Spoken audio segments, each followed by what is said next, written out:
ನಾನು student of engineering ಇದ್ದಾಗ ನಮ್ಮ ಕಾಲೇಜ್ ಹೋಗೋ ರೋಡಲ್ಲಿ ಒಂದು ಪ್ರಾಪರ್ಟಿ ಸೇಲ್ಗೆ ಬಂತು. ಬಂಗ್ಲೋ ಫಾರ್ ಸೇಲ್ ಹಾಸನದಲ್ಲಿ. ಆಲ್ 4 ಸೈಡ್ಸ್ ರೋಡ್ ಇತ್ತು. ವಾಚ್ಮೆನ್ಗೆ ಹೋಗಿ ಕೇಳಿದೆ. ವಾಚ್ಮೆನ್ ಹೇಳ್ದ, ಇದು ಸ್ಪೆನ್ಸರ್ ಚೇರ್ಮನ್ದು ಪ್ರಾಪರ್ಟಿ. ಅವ್ರ ಫಾದರ್ ತೀರ್ ಹೋದರು ಇಲ್ಲಿ.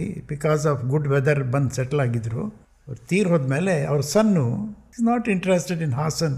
ಮೆಷಿನ್ ಡಿಸೈನ್ ಕ್ಲಾಸಲ್ಲಿ ಒಂದು ಕಾರ್ನರ್ ಟೇಬಲ್ ಸೆಲೆಕ್ಟ್ ಮಾಡಿ, ಸೊ ಆ ಸೈಟ್ ಲೊಕೇಟ್ ಮಾಡಿ ಅದರಲ್ಲಿ ಎಷ್ಟು ಸೈಟ್ ಆಗುತ್ತೆ, 30x40, 50x60, 50x80. ಸೆಂಟ್ರಲ್ಲಿ ಒಂದು ದೊಡ್ಡ ಬಂಗ್ಲೋ ಇತ್ತು. ನೋಡಿಬಿಟ್ಟು ಆಮೇಲೆ ಅವರಿಗೆ ಫೋನ್ ಮಾಡಿದೆ. ಅವರು ಚೆನ್ನೈದಲ್ಲಿದ್ದರು. ಅವರು ಒಂದು ಟೈಮ್ ಕೊಟ್ಟರು. ಆ ಟೈಮ್ಗೆ ನಾನು ಹೋದೆ. ಅವ್ರು ಕೇಳಿದರು ಯಾಕೆ ಬಂದಿದ್ದು ಏನು. ನಾನು ಹೇಳಿದೆ, ನಿಮ್ಮ ಪ್ರಾಪರ್ಟಿ ಇದೆಯಲ್ಲ ಸೇಲ್ಗಂತ ಬೋರ್ಡ್ ಹಾಕಿದ್ರಿ, ಅದರ ಬಗ್ಗೆ ಮಾತಾಡೋಣ ಅಂತ. ಅವ್ರು ಹೇಳಿದರು, ನನಗೆ 2 ಲಕ್ಷ ರೂಪಾಯಿ ಬೇಕು ಅಂತ. ಇದು 1966-67 ಮಾತಿದ್ದು. ನನ್ನ ಹತ್ರ ದುಡ್ಡು ಇರಲಿಲ್ಲ. ಒಂದು ಬ್ಲ್ಯಾಂಕ್ ಚೆಕ್ ತೊಗೊಂಡು ಹೋಗಿದೆ 5,000 ರೂಪಾಯಿಂದು. ನಾನು ಕೇಳಿದವ್ರಿಗೆ ಎಷ್ಟು ಆಫರ್ ಬಂದಿದೆ ನಿಮಗೆ ಅಂತ. ಅವ್ರು ಹೇಳಿದರು 60,000 ರೂಪಾಯಿಂದ ಆಫರ್ ಬಂದಿದೆ ಅಂತ. ನಾನು ಹೇಳಿದೆ, ನಾನು ಡಬಲ್ ಮಾಡ್ತೀನಿ, 1,20,000 ಕೊಡ್ತೀನಿ, ಬಟ್ ಆನ್ 2 ಕಂಡೀಷನ್ಸ್. ನನಗೆ 1 ವರ್ಷ ಟೈಮ್ ಕೊಡಬೇಕು ದುಡ್ಡು ಕೊಡಲಿಕ್ಕೆ, ಆಮೇಲೆ ಪರ್ಮಿಷನ್ ಕೊಡಬೇಕು ಸೈಟ್ ಮಾಡಿ ಸೇಲ್ ಮಾಡಲಿಕ್ಕೆ. ಅವರು ಅರ್ಥ ಮಾಡಿಕೊಂಡ್ರು, ಇವನು ಸೈಟ್ ಮಾರಿ ದುಡ್ಡು ಕೊಡ್ತಾನೆ ನನಗೆ ಅಂತ. He agreed for 1,20,000. He agreed to give me time also.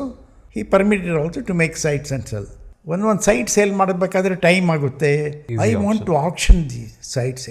ನಾನು ಹ್ಯಾಂಡ್ ಬಿಲ್ಸ್ ಮಾಡಿದೆ. ಆವಾಗ ಹ್ಯಾಂಡ್ ಬಿಲ್ಸಲ್ಲಿ ಪ್ರಿಂಟ್ ಮಾಡಿ ಎಲ್ಲ ಡಿಸ್ಟ್ರಿಕ್ಟಲ್ಲಿ ಡಿಸ್ಟ್ರಿಬ್ಯೂಟ್ ಮಾಡಿಬಿಟ್ಟೆ hand bills. Once in a lifetime opportunity. So Sunday ದಿವಸ I sold property worth 2,20,000 rupees and retain that bungalow. ಸೆಂಟರಲ್ಲಿ bungalow 10,000 square feet bungalow ಇತ್ತು. I retain that bungalow. Sites ಎಲ್ಲ ಸೇಲ್ ಮಾಡಿದೆ. In 3 months I called him. People bought the sites.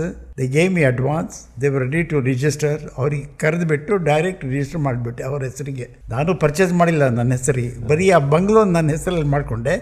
ಬಾಕಿದೆಲ್ಲ sites ಅವ್ರಿಗೆ ಮಾರಿಬಿಟ್ಟು ಕೊಟ್ಬಿಟ್ಟೆ.